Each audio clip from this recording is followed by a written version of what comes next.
A single street disappears beneath weeds and silence. Why do entire communities simply vanish, leaving only empty homes and unanswered questions? These forgotten places are far more than just ruins. They are time capsules, each holding a secret history waiting to be uncovered. We are about to journey across the globe to explore some of the world's most fascinating abandoned settlements, from a wild west town frozen in lawless chaos to a village drowned deep beneath a reservoir. You will discover the astonishing true stories behind these ghost villages, stories of sudden disaster, human conflict, and mysteries carved into the very bones of the earth. What hidden truth do you think is waiting in the silence of a deserted home? There is a strange and powerful magnetism to these silent places. We find ourselves drawn not to the decay itself, but to the poignant stories etched into every crumbling wall and overgrown path. This fascination has even earned a name, ruin porn, a term that captures our intense, almost aesthetic attraction to abandoned sites. But this is far more than a morbid curiosity. It is a profound connection to the echoes of the past. When we walk through a deserted village, we are not just looking at empty buildings. We are confronting the tangible evidence of lives once lived, of communities that thrived, and of the impermanence that touches all human endeavors. These places force us to ask ourselves a deeply personal question. What remains when we are gone? What legacy do any of us leave behind? The empty chair in a silent kitchen, the rusted toy in a dusty corner, these objects are not just relics. They are powerful symbols of the universal human experience, of love, loss, and the simple, everyday acts that make up a life. On a grander scale, these ghost villages serve as stark, open-air classrooms. They teach us sobering lessons about societal collapse, about how a community can unravel due to economic shifts, environmental pressures, or simply the slow drain of its population to more promising land. In an age of accelerating climate change, villages reclaimed by deserts or drowned by rising reservoirs feel less like historical footnotes and more like urgent warnings from the past. They show us the fragile balance between human civilization and the natural world, a balance that can be shattered with startling speed. Ultimately, our journey into these forgotten spaces is a search for meaning. We are trying to read the final, silent chapter of a story, a chapter that speaks volumes about resilience, about failure, and about the enduring ghost of memory that clings to the places we once called home. This haunting silence is a global language spoken from the windswept islands of Scotland to the vast, frozen expanses of Siberia. Deserted villages are not rare anomalies, they are a common, almost universal chapter in human history. Every continent bears these scars, each one a unique fingerprint of tragedy and time. In the Scottish Highlands, you can find the stone skeletons of villages cleared during the 18th and 19th centuries, their inhabitants forced out to make way for more profitable sheep. The echoes of that economic calculation still whisper through the empty glens.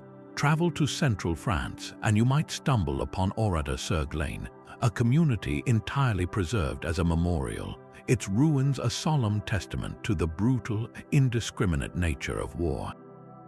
Venture further to the sun-baked plains of Turkey, and you will discover ancient cave villages like Cappadocia's, abandoned not by sudden violence, but by the slow, grinding departure of generations seeking a modern life elsewhere. The causes are as varied as the locations themselves. A single village might be erased from the map in an afternoon by the fury of a volcanic eruption, like the tragic fate of Plymouth on the island of Montserrat.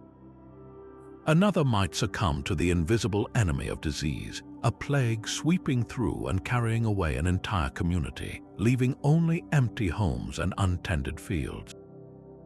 Or consider the ghost towns of the American West, which boomed with gold rush fervor only to bust when the mines ran dry, their wooden facades now standing as monuments to fleeting economic dreams. This incredible diversity is precisely what makes our exploration so compelling. we are not looking at one single story of abandonment, but at thousands of individual human dramas. What could force an entire community to gather its belongings and simply walk away from everything they had built? The answers are written in the dust of these silent places, and they are waiting for us to listen. The rolling hills of Yorkshire hold one of England's most enduring historical mysteries. For centuries, the village of Wharram Percy thrived. Its story began long before the medieval period, with evidence of settlement dating back to Roman times. Generations of families lived and worked this land, their lives marked by the familiar rhythms of planting and harvest, birth and death. The community grew, its stone church a permanent fixture, its homes clustered together for mutual support and safety. Then, in the early 16th century, something happened. The village died. For a long time, the reason for its abandonment was a matter of speculation, a ghost story whispered by the wind in the empty fields. But modern archaeology has pieced together a much clearer and perhaps more unsettling picture. The evidence points not to a sudden catastrophe like plague or war, but to a deliberate, calculated act. Wharram Percy was cleared. Its residents were forced from their homes to make way for a more profitable venture, sheep farming. The open fields that once grew barley and wheat were enclosed by powerful landlords who saw greater wealth in grazing vast flocks of sheep. The villagers who had worked this land for hundreds of years became an inconvenience, their homes and their history swept aside for the sake of commercial gain. You can still see the faint outlines of their long-lost houses, sunken hollows known as crofts stretching along the valley bottom. The church alone stubbornly remained, its ruined walls a solitary sentinel overlooking the very pastures that replaced the community it once served. What does it feel like to be erased from the land your family has called home for generations? The story of Wharram Percy is not one of dramatic disaster, but of quiet, systemic displacement, a choice that valued wool over people and forever altered the landscape of rural England. St. Martin's Church stands alone on the hill, the last defiant stone against time. It is the only building left substantially intact, a silent witness to the village's erasure. For centuries, it was assumed the story of Wharram Percy ended with the sad, quiet departure of its last residents. But the earth beneath the churchyard held a much darker secret. Archaeologists excavating the site made a chilling discovery. They unearthed a collection of human skeletons that showed clear, deliberate, and brutal mutilation. These were not the peaceful remains of a Christian burial. The spines had been severed, the skulls crushed, and the limbs chopped away post-mortem. The immediate, horrifying theory was body snatching, the grisly work of grave robbers supplying anatomy schools. Yet the location and condition of the bones did not fully support this. A more unsettling explanation began to emerge from the shadows of medieval superstition. In an era deeply fearful of the undead, a body that did not decompose correctly was seen as a dangerous threat, a revenant that could rise from its grave to plague the living. The mutilations found at Wharram Percy, the breaking and burning of bones, are consistent with rituals intended to prevent such a terrifying outcome. These were not the actions of outsiders, but of the villagers themselves, perhaps in their final, desperate years. Imagine the fear that must have gripped this dying community. As famine, poverty, and disease tightened their grip, the people may have turned to desperate folklore, believing that the recent dead were refusing to stay in their graves. The very soil they had worked for generations seemed to be turning against them. These mutilated bones are a heartbreaking testament to their terror. They tell us that the end of Wharram Percy was not just a story of economic displacement, but one of profound human fear. The last villagers did not just leave their homes, they left behind a community grappling with unseen horrors, taking drastic measures to protect themselves from a fate they believed was worse than death. What desperate dread could drive a community to such an act? The stones of St. Martin's Church hold their silence, but the bones have spoken a more tragic and complex truth. From the haunted hills of England, we travel to the sun-bleached mountains of California, to a town where the American dream turned to dust and gunpowder. Bodie began not with a plan, but with a strike of a pickaxe. In 1859, a prospector named William S. Bodie discovered gold, and within 2 decades, a chaotic, roaring city of nearly 10,000 people had erupted from the high desert. This was no orderly settlement. Bodie was a violent explosion of human ambition, a place where fortunes were made and lost in a single day. Its main street stretched for a mile, a chaotic corridor of saloons, gambling halls, and brothels. The air was thick with the sounds of piano music, brawling, and the ever-present crack of gunfire. It was so notoriously lawless that a little girl, upon learning her family was moving there, famously prayed, "Goodbye God, I'm going to Bodie." The town was a magnet for every dreamer, drifter, and desperado in the West, a place where you carried a pistol not for show, but for survival. Then, as swiftly as it rose, the frenzy ended. The gold veins played out, the easy money vanished, and the people followed. By the 1940s, Bodie was a ghost town, but a very special kind. It wasn't demolished or rebuilt. Instead, it entered a state known as arrested decay. This means the town was intentionally preserved exactly as it was found, not restored to a polished version of its past. The result is breathtakingly authentic. Walk through Bodie today, and you're not walking through a movie set. You are stepping directly into 1880. The general store still has canned goods on the shelves, their labels faded but legible. School books lie open on desks as if the children have just stepped out for recess. In the homes, dusty furniture sits waiting for occupants who never returned. This is not a curated museum exhibit. It is a place suspended in a moment, a perfect snapshot of life abruptly interrupted. What makes Bodie so uniquely powerful is this tangible connection to the raw, unfiltered reality of the Wild West. We are not just hearing stories about lawlessness, we are seeing the very buildings where it happened. We can peer into the saloon and almost hear the clink of glasses and the tense conversations over a poker game. We can stand on the street and feel the harsh wind that the residents felt, a wind that now blows through broken windows and across vacant lots. The town itself is the artifact, a time capsule sealed not by design but by abandonment. It forces us to confront the stark contrast between the booming, chaotic life it once held and the profound, echoing silence that remained. What final thought did that last resident have as they closed their door for the final time? In Bodie, the question doesn't feel like history. It feels like a whisper on the wind, waiting for an answer that will never come. The roar of the stamp mills began to falter, one by one falling silent. The rich gold veins that had drawn thousands were finally exhausted, and with them went the town's frantic heartbeat. Miners packed their tools and moved on to the next rumored strike, their departure starting a slow but unstoppable exodus. By the turn of the 20th century, Bodie's population had plummeted from thousands to just a few hundred stubborn souls. Then came the fires, a series of devastating blazes, the most destructive in 1932, swept through the town, consuming its wooden heart. What the departing residents had left behind, the flames eagerly devoured, leaving only charred skeletons of buildings against the wide California sky. Yet, paradoxically, these fires helped seal Bodie's fate as a relic. With so much already gone, there was little left to demolish or repurpose. The town was simply left to the elements, a hollow shell. Its salvation came in a most unexpected form. In 1962, Bodie was designated a state historic park, but with a very specific philosophy. It would not be restored to a sanitized, romanticized version of its past.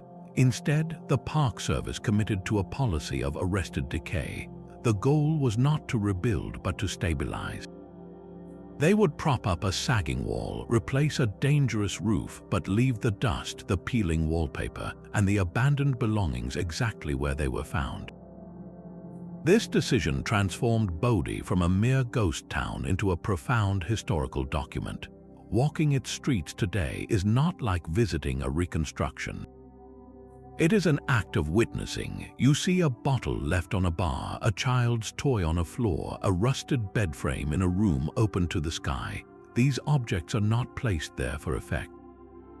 They are the real, poignant artifacts of lives interrupted, frozen in the moment the last person walked out the door. This is the powerful magic of Bodie. It does not tell you a story, it allows you to stand in the middle of one, surrounded by the quiet evidence of a dream that burned brightly, and then, like the town itself, was ultimately consumed by its own fierce heat. But the silence of the desert is a world away from the quiet of a drowned valley. Deep in England's Peak District, beneath the placid surface of the Ladybower Reservoir, lies a secret. This is the story of Derwent, a village that did not fade away or burn down, but was intentionally sacrificed. In the 1940s, to quench the growing thirst of the nearby cities of Sheffield and Derby, the decision was made to flood the entire valley. The villages of Derwent and Shopton, along with their farms and halls, stood directly in the path of progress. Imagine being told that your family home, the church where you were married, the pub where you met your friends, all of it was to be erased, not by chance but by a government order. The evacuation was a slow, heartbreaking process. Families who had lived in the valley for generations had to pack their lives and leave. Then the demolition crews moved in. They systematically tore down the buildings, reducing homes to rubble. They even exhumed the bodies from the churchyard and moved them to a new cemetery. Every trace of human habitation was to be removed before the valley could be filled. But one structure was spared complete destruction, the spire of Derwent Church. It was left standing as a solitary monument, a grim warning to boaters when the waters began to rise. For years, that spire broke the surface of the new reservoir, a ghostly finger pointing to the heavens, until it too was deliberately demolished for safety reasons when the water level dropped during a drought. Yet, the legend persists that when the waters are low and the wind is right, you can still hear the bells of the drowned church ringing from the depths. It is a haunting folklore, a story born from the profound sense of loss that clings to this man-made lake.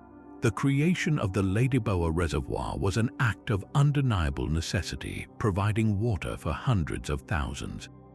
But that necessity came at a deep human cost. The drowned village of Derwent forces us to confront a difficult question: what are we willing to sacrifice for the greater good? And what echoes of that sacrifice remain, long after the last resident has gone and the waters have closed over a forgotten world?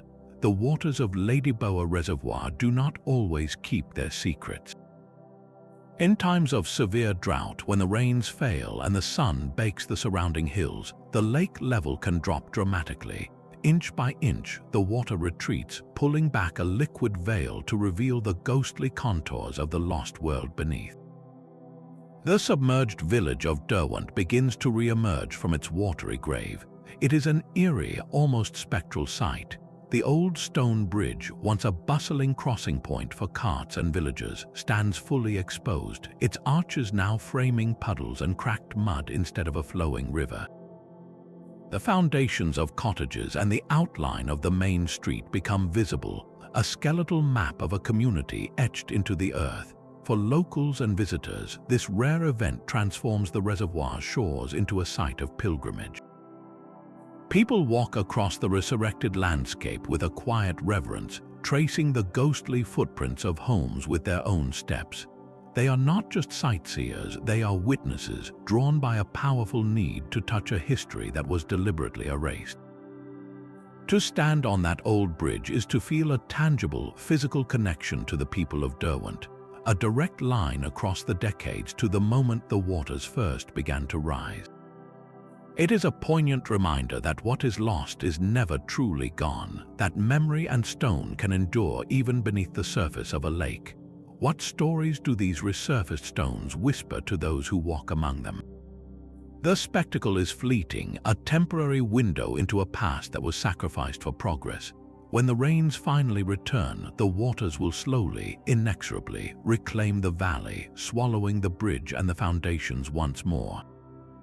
But for those who have walked on the dry bed of the reservoir, the memory of the drowned village is no longer just a legend. It is a real place they have stood upon, a secret the lake was forced to surrender, if only for a little while.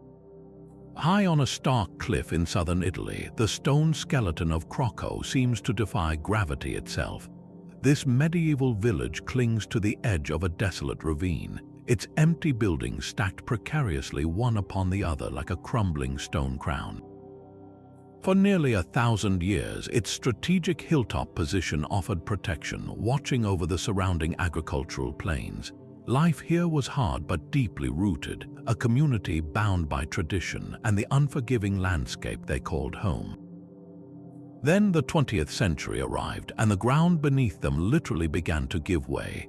A series of devastating landslides triggered by poor land management and a shaky geological foundation started to eat away at the cliffs supporting the ancient town.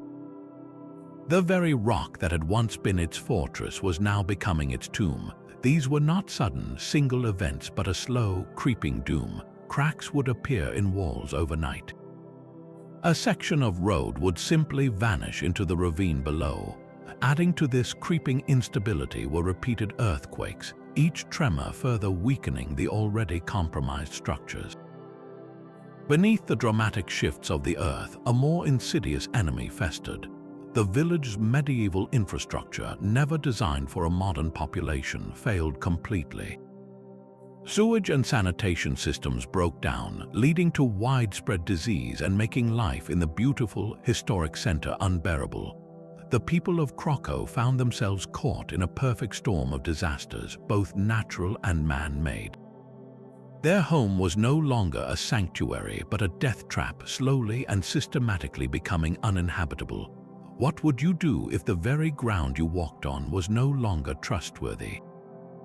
For the residents of this ancient hilltop town, that frightening question became their daily reality, forcing a heartbreaking decision that would echo through the empty streets for generations to come. The slow decay that drove out its residents became Crocco's most unlikely savior. That very sense of peril, of a town perpetually on the brink of collapse, gave it a dramatic, cinematic quality that filmmakers found impossible to resist. Its stark, crumbling beauty and ancient, skeletal skyline offered a perfect, ready-made set for stories requiring a backdrop of epic tragedy or timeless desolation. This ghost town, abandoned for its dangers, was about to find a new purpose on the silver screen. It famously stood in for ancient Jerusalem in Mel Gibson's The Passion of the Christ, its weathered stone walls and barren landscape requiring very little alteration to transport audiences 2,000 years into the past. Later, it provided a suitably dramatic and lonely hideout for James Bond in Quantum of Solace, a place where a broken man could confront his demons amidst the ruins. This unexpected second life as a film set has done more than just put Crocco back on the map. It has actively preserved it. The economic infusion from the film industry has funded essential stabilization work. Engineers have been hired to reinforce walls and secure precarious structures, not to make them look new, but to ensure they remain safely and picturesquely old. The very instability that doomed the village is now carefully managed, its arrested decay funded by the very industry that thrives on its dramatic appearance. This creates a fascinating paradox. Crocco is no longer a living village, but it is not a forgotten ruin either. It has been reborn as a monument and a muse, its physical form sustained by the stories we project onto its empty streets. The echoes of children playing have been replaced by the director's call for action, and the footsteps of residents by those of actors and crew. What does it mean for a place's legacy when its greatest value is found in its portrayal of loss?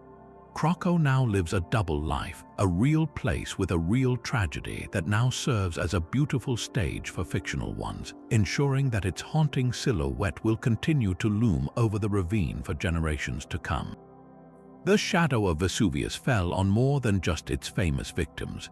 While Pompeii and Herculaneum capture the world's imagination, the volcano's fury also froze in time a constellation of smaller villages and rural villas dotting its fertile slopes. Places like Oplontes, Boscoreal, and Stabiae were not grand cities, but thriving agricultural hubs and seaside retreats for wealthy Romans. Their end was not a slow decline, but a single, cataclysmic afternoon. When the mountain exploded, a superheated wave of ash and gas swept down, instantly suffocating everything in its path. Then, a torrent of volcanic rock and debris buried these communities under dozens of feet of hardened material, sealing them like tombs. This instantaneous annihilation, while horrifying, created a form of preservation so perfect it is almost eerie. In a Pompeii bakery, we find loaves of bread still in the oven, carbonized but retaining their shape. In a Boscoreal villa, we find a detailed financial ledger, its wax tablets blistered but legible, recording the day's transactions. These are not the grand monuments of emperors, but the intimate, everyday artifacts of Roman life. A child's wooden cradle, a set of bronze surgical tools in a country doctor's home, the intricate patterns of a garden carefully manicured moments before the sky fell. This is the unique gift of these lesser-known sites. They offer us an unparalleled, almost cinematic snapshot of Roman rural existence. We see how the land was farmed, how commerce functioned outside the metropolis, and how the wealthy elite lived in their countryside estates, surrounded by beautiful frescoes and sprawling vineyards. The silence here is different from the slow decay of a Yorkshire village or the deliberate flooding of an English valley. It is the silence of a single held breath, a world interrupted at its most vibrant moment. What does a perfectly preserved loaf of bread tell us about the final, ordinary Tuesday of a Roman baker? In these vanished villages, the mundane has become monumental, and the echoes of daily life are preserved with a heartbreaking clarity that even the grandest city cannot provide. These smaller sites offer a startling intimacy that the grander city ruins cannot match. While Pompeii reveals public life in its forums and amphitheaters, a villa in Boscoreal or Oplontes opens the door to a private Roman home. Here, time did not just stop, it was sealed in a vacuum. In one kitchen, archaeologists found a pot of lentils still sitting in the hearth where it was left to cook. In another, a wooden cradle was discovered, its tiny occupant long since vanished, but the impression of the child's body and the small blanket left a heartbreaking void in the volcanic rock. This is where archaeology becomes deeply personal. We are not just studying a civilization, we are meeting a family interrupted during dinner or a parent who stepped away from their sleeping baby. The most famous and haunting discoveries are the plaster casts of the victims. When the hot ash buried the dead, it encased their bodies, which then decayed over centuries, leaving perfect hollows in the hardened deposit. By carefully pouring plaster into these cavities, researchers have recovered the precise forms of the fallen. We see a man curled on the ground, his cloak pulled over his face in a final, futile act of self-preservation.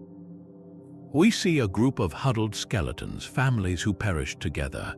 One of the most poignant is a cast from Oplontes, believed to be that of a pregnant woman, her form forever capturing a moment of dual tragedy. These are not just statues, they are death masks made by the volcano itself, offering a silent, three-dimensional testimony to the human cost of that day. They force us to confront the individual lives behind the historical event, reminding us that the ash did not fall on a city, but on thousands of people with names, fears, and unfinished stories. What final thought flashed through their minds as the world turned black? The smaller villas with their preserved food and furniture provide the stage, but these casts give us the characters, making the tragedy not just a historical fact but a deeply human one. The tragedy of Pompeii was a shared communal event, its victims united in a single terrible moment. But there is another kind of ghost town, one born not from natural disaster, but from a deliberate system of silence and suffering. Far from the Mediterranean sun, deep in the frozen expanse of Russia's far east, lies Kadykchan. This town was not built by free settlers seeking a new life. It was carved from the unforgiving permafrost by the hands of Gulag prisoners, a place of forced labor where the coal in the ground was considered more valuable than the lives of the people sent to extract it. Its very existence began as a secret, a cog in the vast, brutal machinery of the Soviet state. For decades, Kadykchan was a closed settlement, hidden from maps and outsiders, its purpose solely to feed the industrial hunger of the nation with the black rock mined from its depths. Life here, even for the non-prisoner residents who arrived later, was a constant battle against the extreme cold and profound isolation, a life lived entirely in the long, dark shadow of its own grim origins. Then, in 1996, long after the Gulag system had officially ended, a methane explosion ripped through the main mine. The accident killed 6 people and rendered the town's entire economic reason for being unsafe and unprofitable. The state, which had once forcibly populated this remote corner of the world, now saw no reason to sustain it. The decision was swift and final. Kadykchan was to be abandoned. The residents were given just 2 days to leave their homes. Imagine the frantic, desperate scramble. They could take only what they could carry, forced to abandon almost everything they owned in the face of an imminent state-mandated eviction. They boarded buses and were shipped away, leaving behind a town frozen not by ice, but by a sudden, absolute decree. What do you leave behind when you have only hours to decide? In Kadykchan, the answer is everything. Walk through its skeletal apartment blocks today, and you step into a world suspended in the mid-1990s. Classrooms still have textbooks open on desks, their pages fluttering in the Siberian wind that blows through shattered windows. In the hospital, rusted medical beds sit beside dusty vials of medicine. Family apartments remain as they were, with children's toys scattered on the floor, family photos curling on the walls, and pots still resting on cold stoves. These are not ancient relics. They are the poignant, everyday belongings of people who expected to return, or who simply had no choice. The silence here is heavy with the weight of those final, frantic hours, a haunting memorial to a community that was created by force and extinguished by a single, catastrophic decision.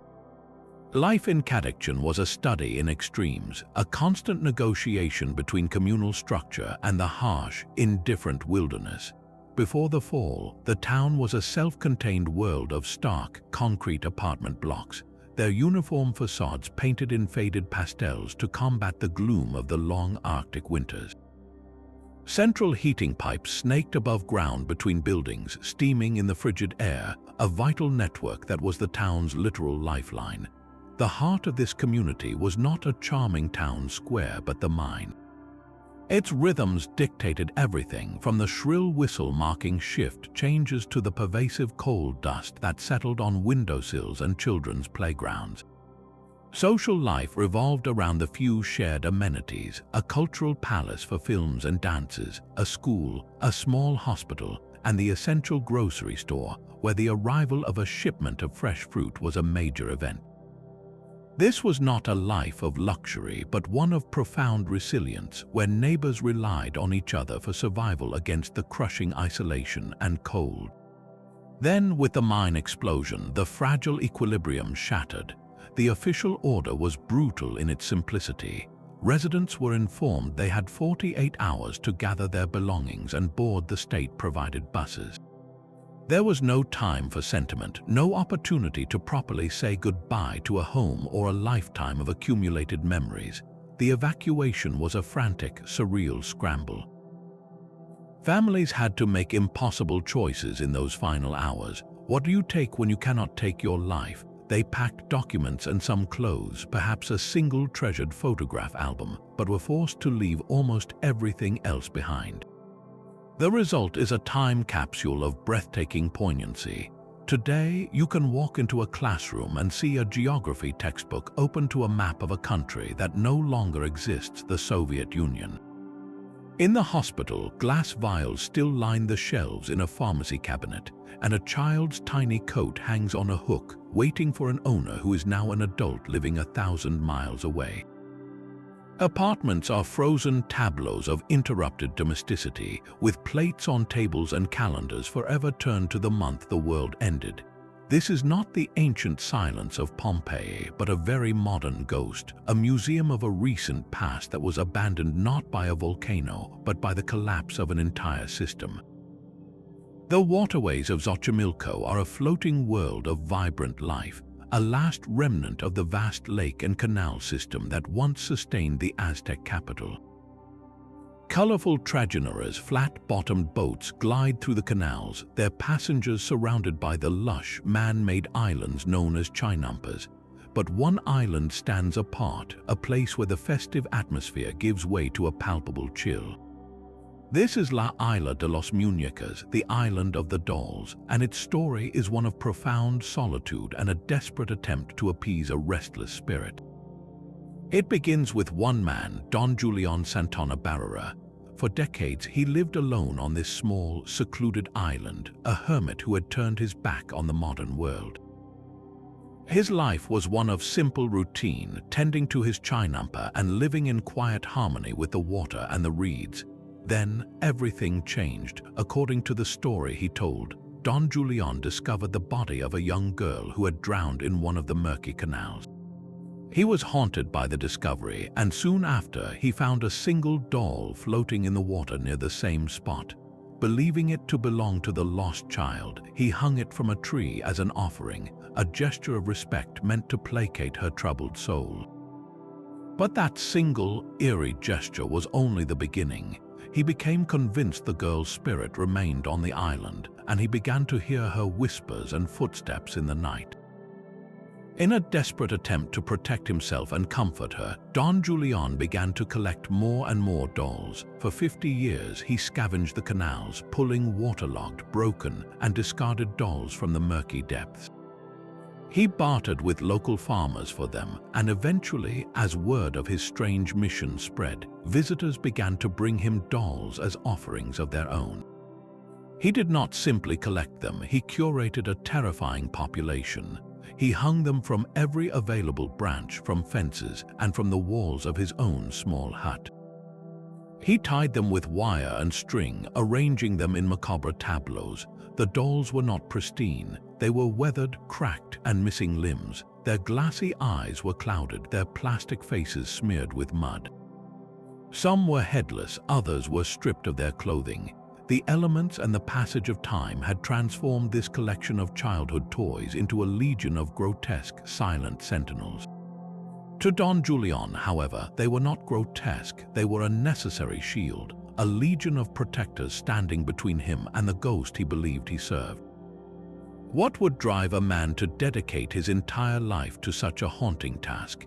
His was not a hobby, but an all-consuming ritual born from a moment of profound trauma, a lifelong conversation with a ghost only he could see. The island became his life's work, a sprawling, three-dimensional canvas for his fear, his grief, and his unwavering devotion. Don Julian's solitary vigil ended as mysteriously as it began. In 2001, he was found dead, drowned in the very same canal where he had found the little girl so many decades before. The tragic symmetry of his death sent a shiver through the community and cemented the island's legend forever. Some saw it as a final, poetic reunion, while others viewed it as a dark, chilling conclusion to his pact with the spirit world. His departure, however, did not bring an end to the island's story. In his absence, the island of the dolls transformed once again. It was no longer a private sanctuary or a personal exorcism, but a public spectacle. The site was taken over by his family, who now maintain it and charge a small fee for visitors to step ashore. What was once a place of deep, personal terror has become one of Mexico City's most popular and peculiar tourist attractions. Visitors arrive by the boatload, their cameras clicking amidst the unsettling silence of the dangling dolls. The atmosphere is a strange cocktail of curiosity, reverence, and genuine fear. many visitors report an uncanny feeling of being watched, a sensation that is easy to understand when you are surrounded by hundreds of sightless, decaying faces. Some claim to have heard the dolls whisper to one another or to have seen their heads turn when no one was looking.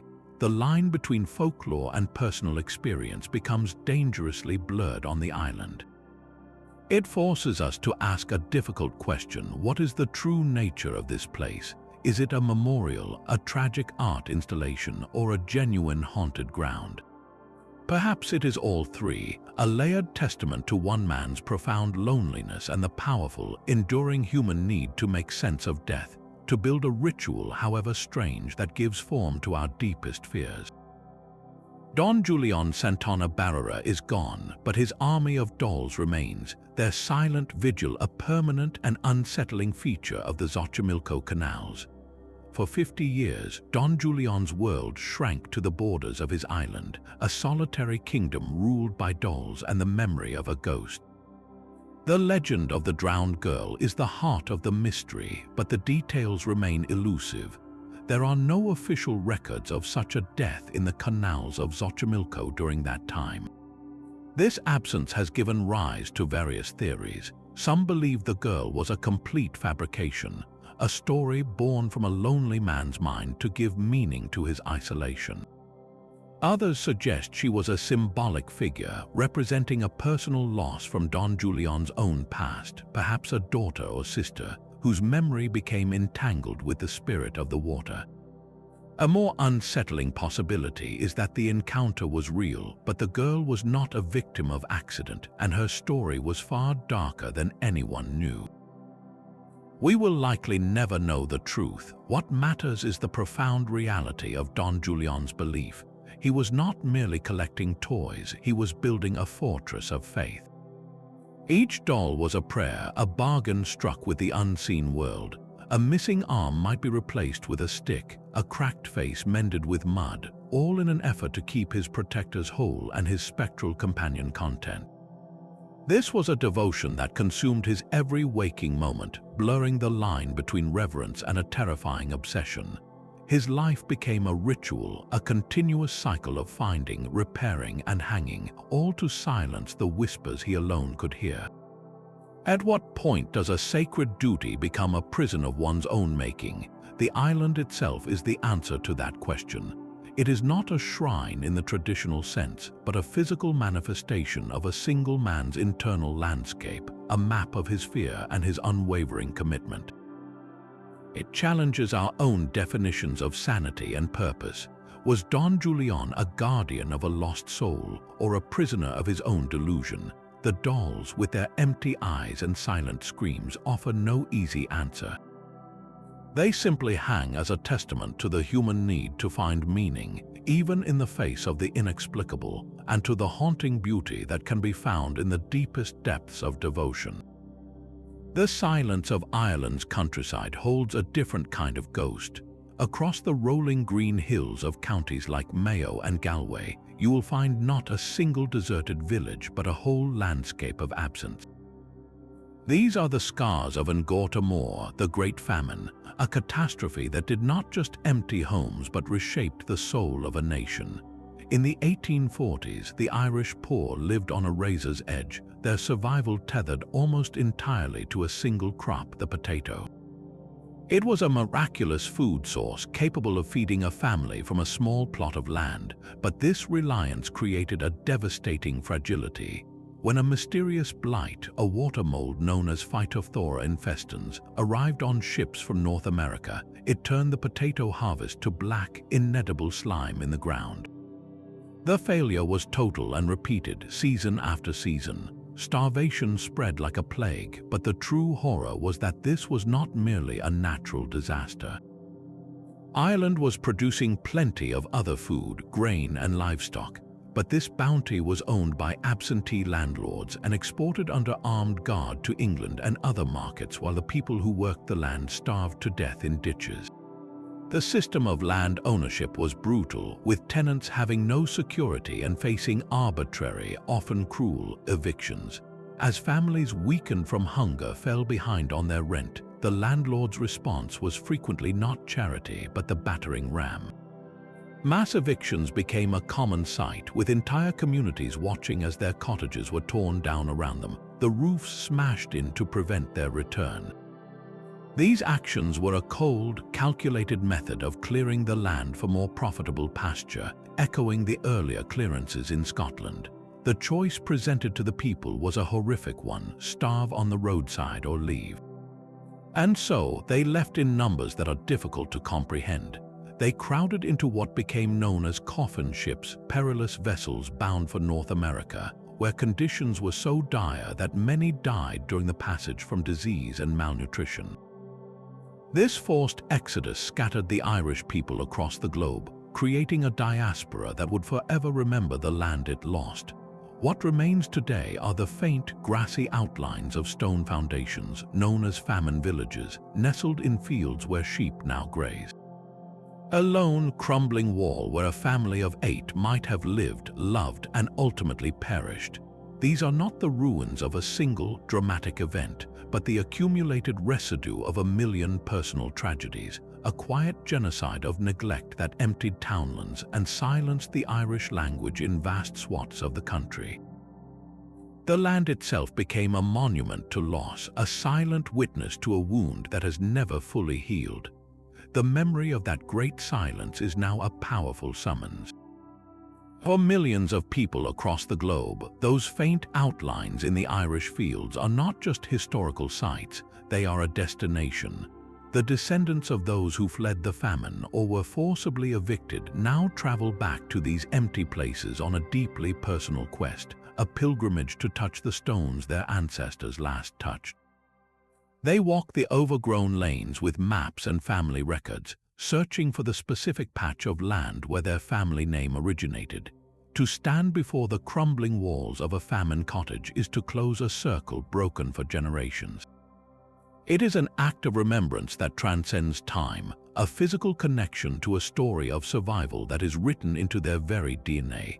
The emotion is palpable, a mixture of profound sorrow for the suffering that occurred there and a powerful gratitude for the resilience that allowed their own line to continue. These visitors are not tourists, they are kin, coming home to a home that has been a ghost for over a century. Scattered across the landscape, you will also find the so-called famine walls. These are long, meandering stone structures, often running across barren, unproductive hillsides. They seem to serve no practical purpose, and that is because their purpose was not agricultural. These walls were built as part of public relief works, a cruel system where starving men were forced to perform backbreaking labor in exchange for a pitifully small amount of food or money. The work was intentionally made pointless, a way to discourage the desperate from seeking aid and to uphold the Victorian notion that charity should not be given freely. So, men on the verge of collapse from hunger spent their last energies building walls that enclosed nothing, that led nowhere, simply to prove they were deserving of a meal. Today, these walls stand as some of the most haunting monuments to the famine. They are not just piles of stone, they are testaments to a calculated policy of humiliation, a physical record of energy expended for survival in the face of institutional indifference. They snake across the hills like stone scars, permanent reminders of a time when human life was valued less than a principle. Together, the silent cottages and the pointless walls form an open-air museum of a national trauma.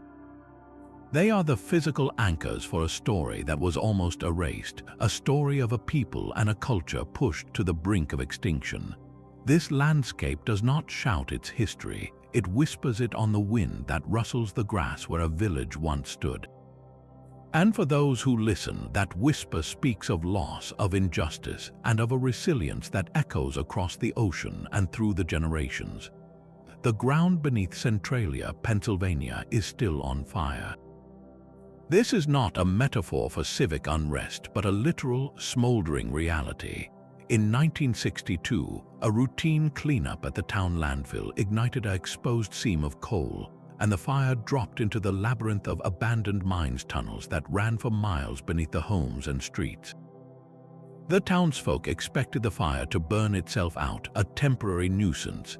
They were tragically wrong. The fire found an endless fuel source in the anthracite coal veins, and it began a slow, unstoppable crawl beneath the entire town. For years, residents lived with the growing signs of this subterranean inferno. Dead, grey patches would appear in their gardens as the heat killed the roots below. In winter, snow would melt in perfect lines above the hottest fissures. Then the smoke started to seep from the very earth, ghostly plumes of white and toxic gases rising from cracks in the roads and from the forest floor, transforming a once quaint community into a scene from a post-apocalyptic vision.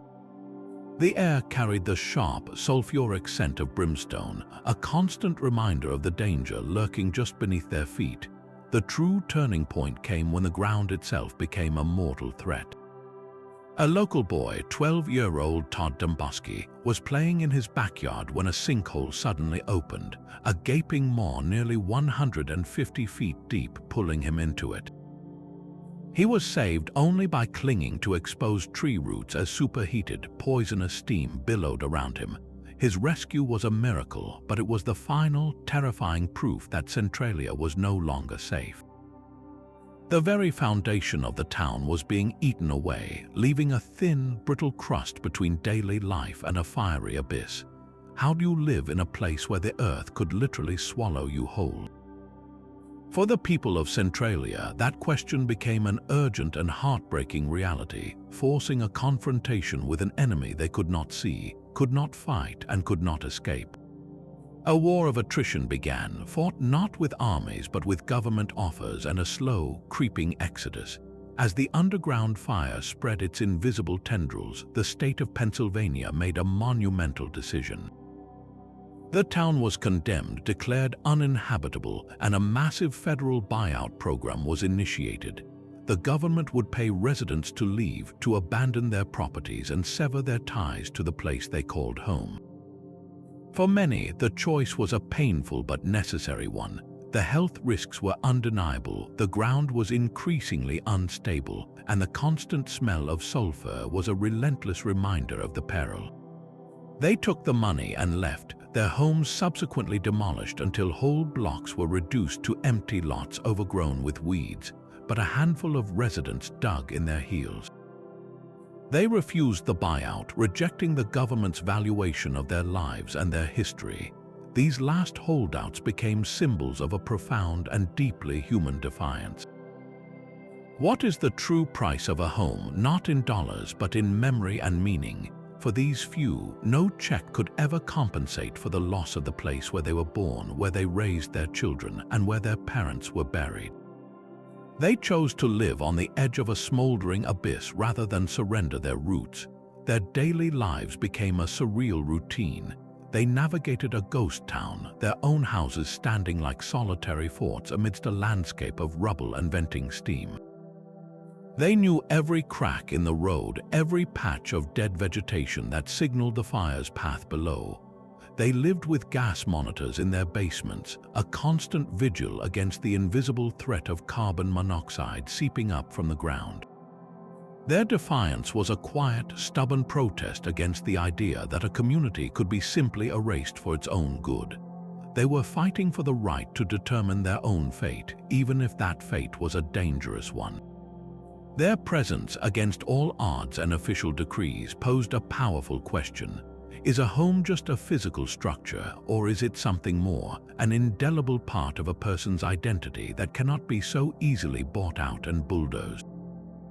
The last resident of Centralia did not finally leave until 2020, a remarkable testament to this enduring human spirit. For nearly 6 decades after the fire began, a small number of people clung to their property, rights through legal battles and sheer willpower.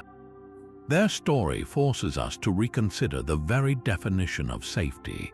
Is it merely the absence of physical danger, or does it also include the psychological security of belonging to a place? These holdouts chose the profound safety of home, even when that home was quite literally on fire. In their stubborn refusal to leave, they were guarding more than just houses. They were protecting the last living fragments of a community's soul, a final, flickering light in Centralia's long, dark night. The stubborn flames of Centralia burned for generations, but some towns are extinguished even faster by the shifting winds of fortune. In the vast orange sands of the Namib Desert, the skeleton of Kolmanskap is being slowly and meticulously erased. This ghost town did not fade away over centuries, but exploded into existence and then vanished in the span of a single human lifetime. Its story began in 1908, when a railway worker named Zacharias Luala picked up a glittering stone and showed it to his supervisor. That single act of curiosity triggered a diamond rush of frantic, unprecedented proportions. German colonists, who then controlled the territory now known as Namibia, swiftly descended upon the barren coastline, staking claims and dreaming of fortunes. Almost overnight, a full-fledged town was conjured from the desert dust. Kolmanskap was not a rough mining camp, it was a startling mirage of European luxury. The wealth flowing from the diamond fields was so immense and immediate that the settlers built a little piece of Bavaria in the heart of one of the most inhospitable places on earth. They constructed elegant, gabled houses with sweeping verandas to keep out the ever-encroaching sand. They planted gardens with manicured lawns and imported trees, all sustained by a constant, expensive flow of fresh water. The town boasted a casino, a skittle alley, and a grand ballroom where miners and their families, dressed in formal attire, waltzed under crystal chandeliers. It had a modern hospital, a butcher, a bakery, and even its own power station. Most astonishingly, it housed the first X-ray station in all of Africa, not for medical purposes, but to prevent workers from smuggling the precious stones out by swallowing them.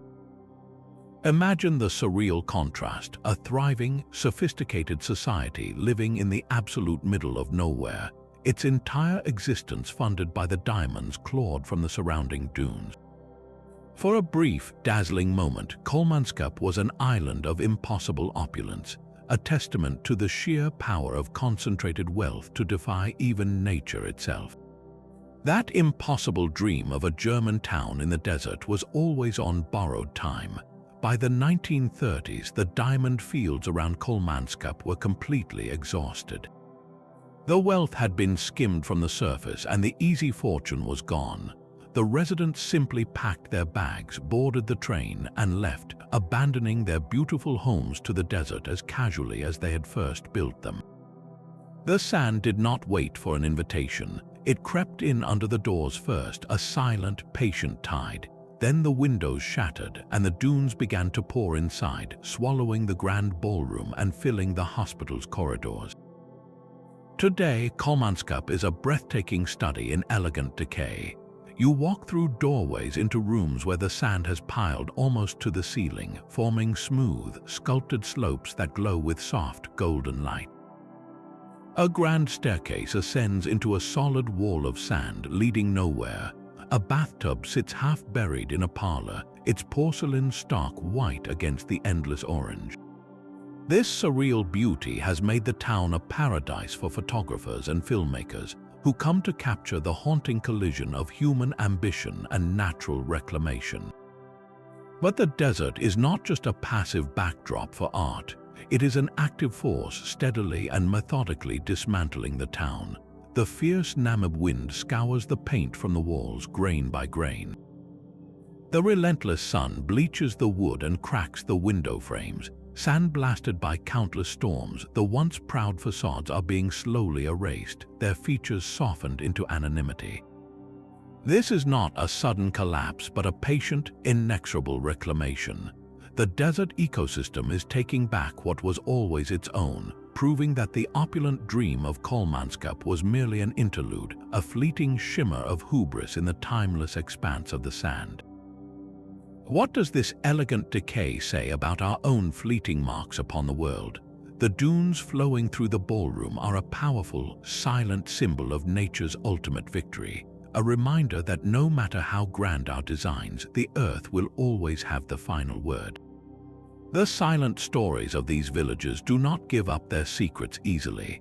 Uncovering them requires a blend of old-school detective work and space-age technology, transforming the romantic image of the archaeologist with a trowel into something far more sophisticated. It often begins not on the ground but high above it. Aerial photography is one of the oldest tricks in the book, and it remains incredibly powerful. When the sun hangs low in the sky, its raking light casts long shadows across the landscape, revealing subtle patterns completely invisible from the ground. These are the ghost marks of human history. A long vanished wall or ditch will affect how plants grow above it. Deeper soils in an old trench might support lusher, greener crops, while the compacted stone of a foundation might stunt growth, creating a pale line. These crop marks and soil marks form a perfect outline of a building or a street, a spectral blueprint visible only from the air. Then there is LiDAR, a technology that feels like something out of science fiction. Mounted on a plane or drone, it fires millions of laser pulses at the ground, piercing the dense canopy of a forest or stripping away the undergrowth with digital precision. What it reveals is the true shape of the Earth itself, the humps and bumps that are the last remains of human activity. A low, grassy mound might be the collapsed remains of a medieval house. A faint, rectangular depression could be the cellar of a long-lost cottage. LiDAR does not see the trees, it sees the forgotten earthworks beneath them, allowing researchers to map entire lost settlements without ever putting a spade in the ground. But what happens after the high-tech surveys pinpoint a potential site?